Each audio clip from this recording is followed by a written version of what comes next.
I mean, if you're talking about megalithic architecture, That's it's tough to Turkey, right? That's Baalbek, where you've Baalbek. I got mean, those massive yeah, I stones. mean Italy and Rome, and you also have some remnants. I think there's evidence for it in places like Italy and Greece as well. But you also have a much more defined, I think, culture that built on top of that stuff. And I Hmm. think that's exactly what we're looking at it in Baalbek, which is in Lebanon. It's attributed as a Roman temple today, Temple of Bacchus, Temple of Jupiter, multiple temples on this site known as Baalbek. But um, it has a layer to it, like an older layer that's almost like this giant megalithic pedestal that upon which the Romans then built their pedestal and their temple. Like the Romans would always build their temples on a pedestal, but if they built Baalbek, then they built a pedestal, then a pedestal, then a temple. It'd be the only case of a double, but that's not what happened. There's, in fact, the bottom sort of platform, I'd call it, or pedestal, they probably found this and said, this would be a perfect place to build our temple because So the mainstream theory is that the Romans did it all. Romans did all Yeah. of Baalbek. Yeah. I Okay. mean, but you mean there's the famous trilithon that's in that big U-shaped sort of wall and pedestal this provides the platform for what is the Roman construction on top. Do you have a picture of that? The trilithon, I might, yes. It's I do have the quarry here. There's a dude standing in there. So these are a little bigger, but the stones in the trilithon, there's 3 of them. They're about 900 tons each. They're lifted up off the ground. They're perfectly, can't fit a razor blade between them, kind of thing.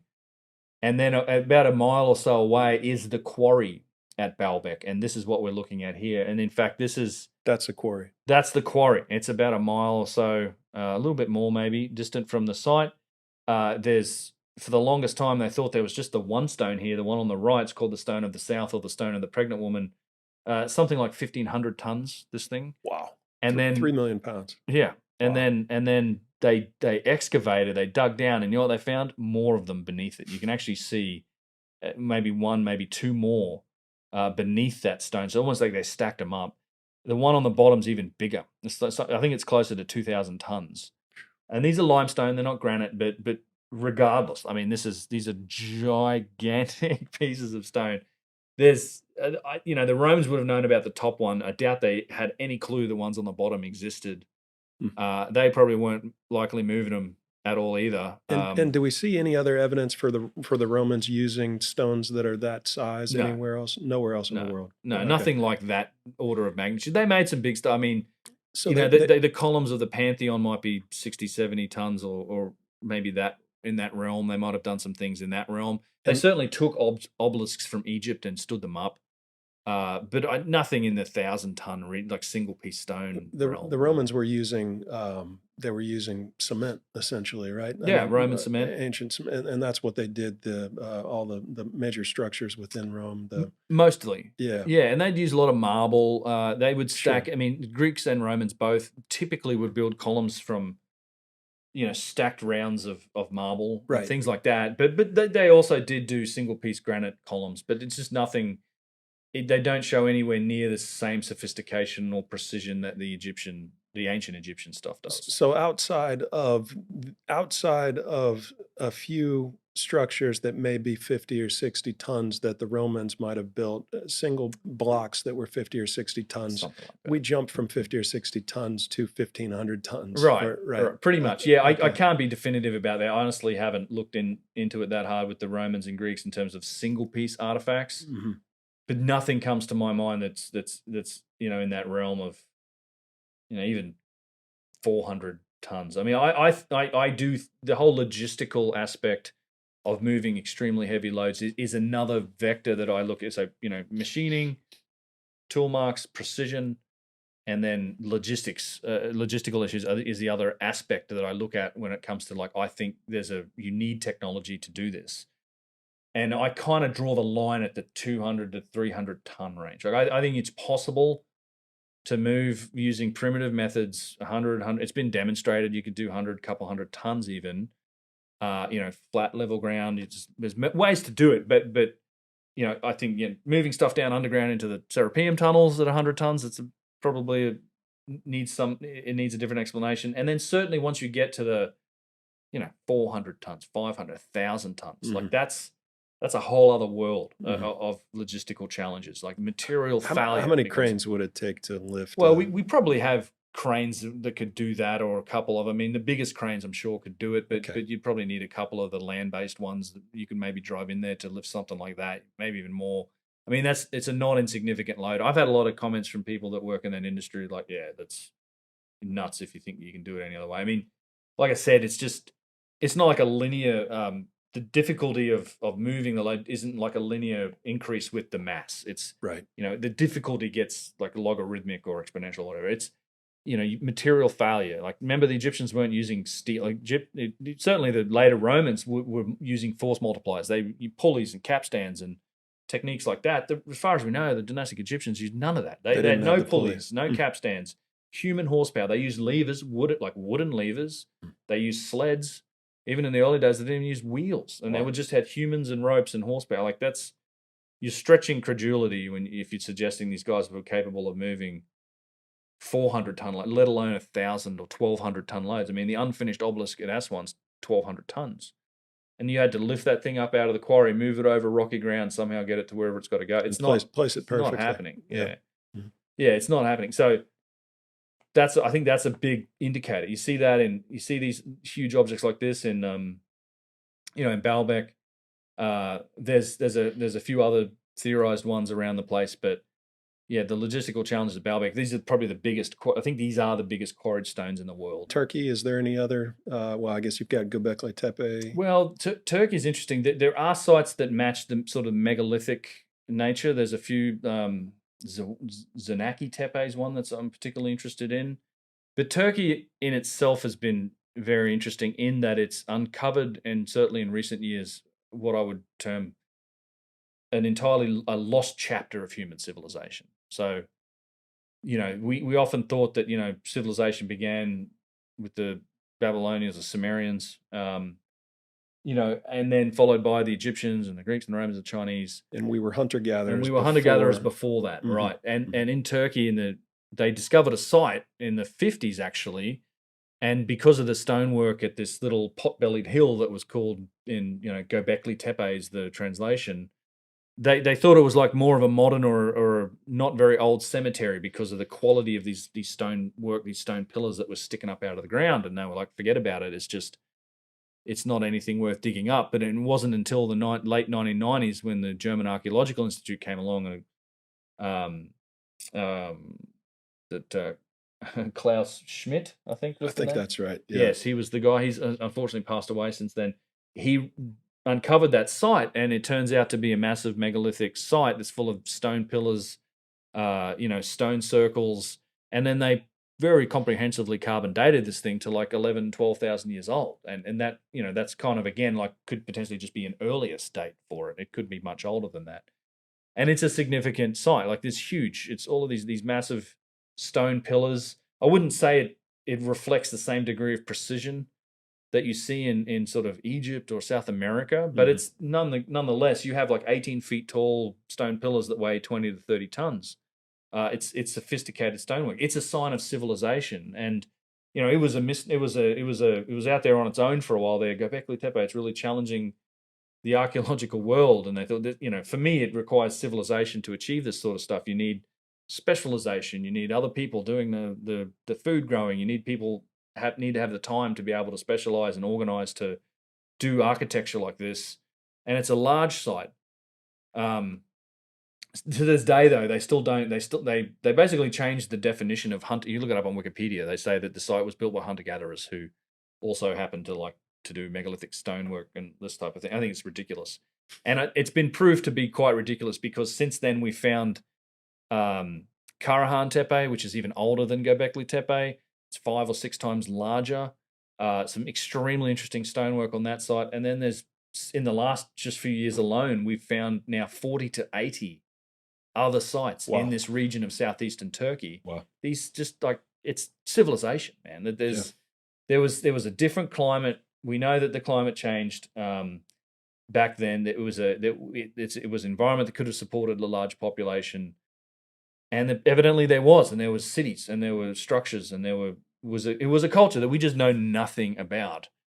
And I draw a comparison to like the Amazon, like as a result of deforestation. We've found the remnants of massive earthworks and, cities the size of London in like the 1800s in the Amazon that we have no clue, other than a few rumors, a lost city of Z, and the manuscript 512 and some of these other really interesting stories about potential cities in the Amazon. We know zip about it, but we're seeing the evidence for it. So it's pretty possible that there are lost chapters of human civilization. We just don't have any knowledge of it. I think we have proof of that. Yep. Yeah. Yep. Yeah. Fantastic. Good. Yeah. So that's kind of the Turkey area. I know that there's these underground caverns that exist with underground caves that exist. Cappadocia, Derinkuyu. Within Turkey and potentially other spots throughout the world. Plenty of them, yeah. I mean, the huge. I mean, in Cappadocia and Derinkuyu, there's some of those huge. You're talking like tens of thousands of people could be housed down there, like underground cities. And so, I guess I think about Göbekli Tepe, and that the date of that construction was, what was it, about 12,000 years ago? Yeah, about that. Yeah, And we know that because bang on with the Younger Dryas. Right on with the Younger Dryas, yeah, in the middle of the Younger Dryas, Yes. essentially, and Yeah. and we know that because how we carbon dated. Well, so it's interesting that we carbon dated some organic material that we found in there, and that's the youngest date that they have. So that's like the last occupation of it was then, and they think it was buried or at least stopped being used by humans about then. It must have been buried because, I mean, that's one of the other reasons they think it was deliberately buried. Although the latest research is sort of starting to go back on that idea, it was more likely it was buried over time. Yeah, there's still some debate and active research happening in this space, but the dating is bang on, like the carbon dating. And now what's interesting is it's this tale of two industries thing again, right? It's so what you have, and it's kind of this image of the vulture stone here. What you have is these different phases. So you see this one particular stone. This is indicative of a lot of the central pillars in these stone circles. You have these intricately carved large stone pillars. This isn't a particularly big one, although the iconography on it's very interesting.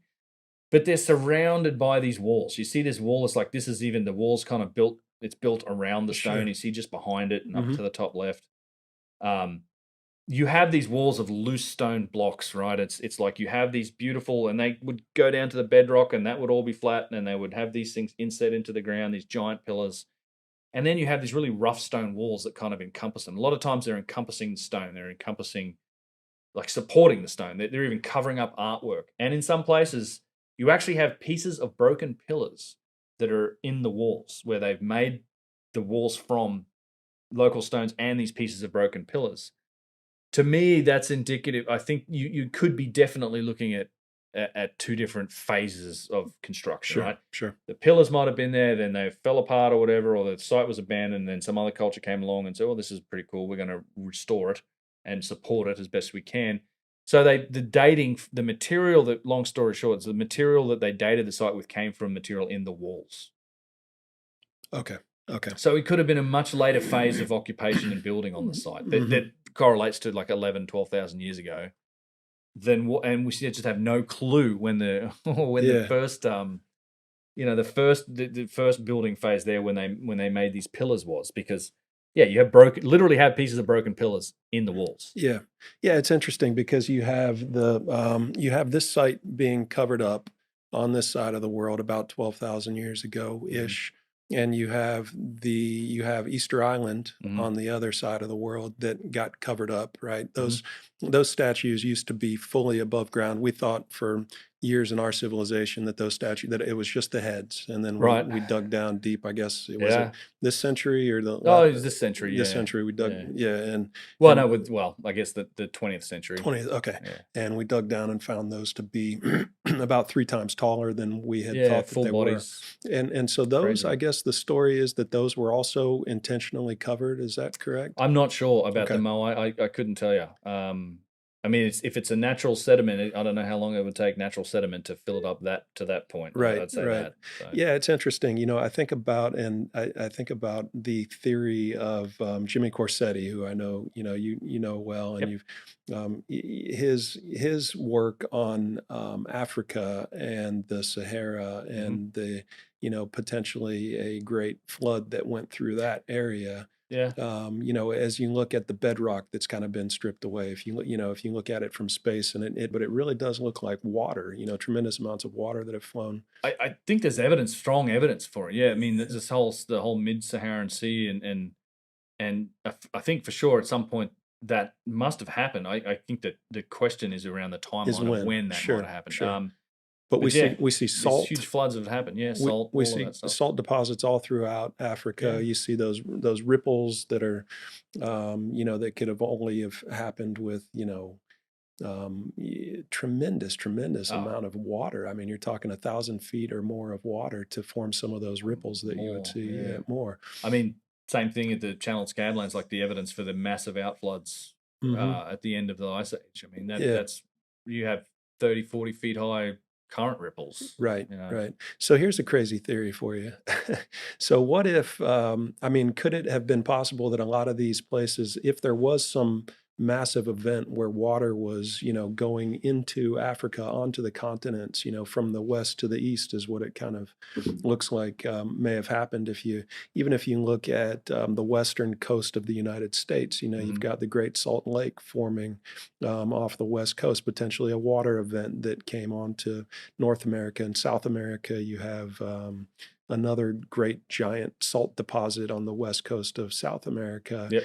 Um, could it have been that Göbekli Tepe, that Easter Island, were not intentionally buried, but were actually covered up by some sort of a flooding event that happened in our distant past? It's an interesting idea. I often try to think about the possibility for floods in some of these areas. Yeah, I mean, it depends. In a lot of cases, you could see evidence for particularly for material that gets carried by flood that's a long way away, that's out of place. So there's that you can find if particularly a place has been buried or it's collected sediment from a flood, you typically see like waterborne um, objects in that, right? That's I don't know how much evidence we found specifically in those places of that type of thing. Like the river worn or the water worn stuff or something that's come from a long way away, which I know we do see in other areas. I know like Randall Carlson talks a lot about those artifacts that we see as a result of gigantic floods coming out of the Pacific Northwest and that area. I mean, I don't rule it out. I mean, Flinders Petrie even in Egypt found evidence for gigantic floods that came through there at some point. Something happened, like for Hmm. sure.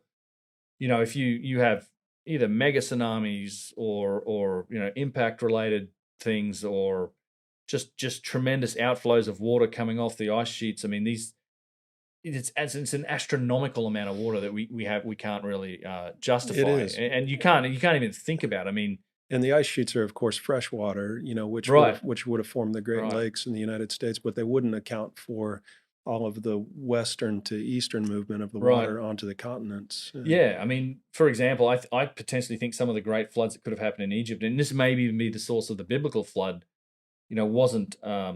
wasn't fresh water so much as it might have been the result of the Burkle Crater event, which was I think it was 5,000 years ago. So right around the period that the Old Testament might have been Sure, started to be sure. conceived of, Yeah. 2000, 3000 to 2000 BC kind of thing. That we know there was a giant, like a large impact into the Indian Ocean. So there's like a 30-kilometer crater on the ground on the bottom of the Indian Ocean. If you look on Google Maps at Western Australia and Madagascar and Africa, you'll see these chevrons and these flow patterns from where Right. these, they're 1,000 feet high. Like these were Hmm. giant waves that washed up inland, but that would have sent a wave up north too through the Persian Gulf right up into that area and would Hmm. have flooded the hell out of it. Like it Yep. might have been, and then there would have been a massive rainout event, perhaps 40 days and 40 nights or something. But Yeah. like, that as a result of all the water getting thrown up into the atmosphere from this massive event, and that event on its own was nothing in comparison to the Younger Dryas. Like it wasn't even a blip in comparison to the Younger Dryas. Right. But it would have been an extremely traumatic and global event that would have been felt all around the world, and Hmm. and the effects of it would have gone on for years. So yeah, I mean, I think at the end of the day, it's we have gotten used to very calm and docile and Right. pleasant conditions here, Right. and that's not the environment that we truly live in on a longer time scale. And kind of projecting out further on a long enough time scale, it's it's guaranteed to it almost the rate of percentage of this happening again approaches 100%, right? It's on a long enough time frame, this stuff will happen again, which is, I guess, part of the reason why I think this is it's an important topic to talk about, because I think we as humans, our lives are so short. We tend to look at things in these tiny little time frames. It's like, oh man, that's a once in 100-year event, which is on a geological time frame very common. Mm-hmm. But on longer time frames, like, these things do seem to happen, and we've been learning they happen more and more frequently. And a lot of them are going to threaten civilization, our way of life, even our survival as a species in the long run. So, yeah, I don't know. I am very much open to the idea of cataclysmic events having shaped some of these sites. Yeah.